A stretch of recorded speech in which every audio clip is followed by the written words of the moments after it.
हाय मैत्रिणींनो, मी नीता घोंगडे स्वागत करते आजच्या मिनी ब्लॉगमध्ये. तर मी आज मुलांच्या टिफिनसाठी बनवत आहे फुलगोबी आणि ते पण साध्या सोप्या पद्धतीने. तर इथे मी फुलगोबी घेतली, बारीक बारीक चिरून घेतली. याच्यामध्ये आता गॅसवर पाणी ठेवले, कढईमध्ये गरम करून ठेवले. त्याच्यात 1 चमच मीठ टाकलं, जेणेकरून याच्यामध्ये जे किडे बिडे काय असतील तर ते आळ्या बिळ्या असतील तर ते निघून जातात. इथे एखादा 2-3 मिनिट मी इथे छान उकळून घेतलेलं आहे. तर हे बघा 2-3 मिनिट मी छान उकळून घेतलं.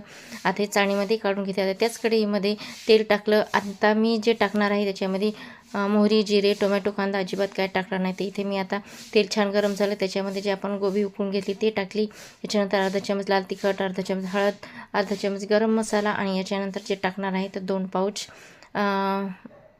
मॅगी मसाला. तर तो आहे आजचा सिक्रेट मसाला आपला.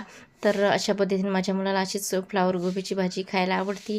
तर आजची रेसिपी कशी वाटली ते नक्की सांगा आणि व्हिडिओ लाईक, शेअर, सबस्क्राईब नक्कीच करा. बाय.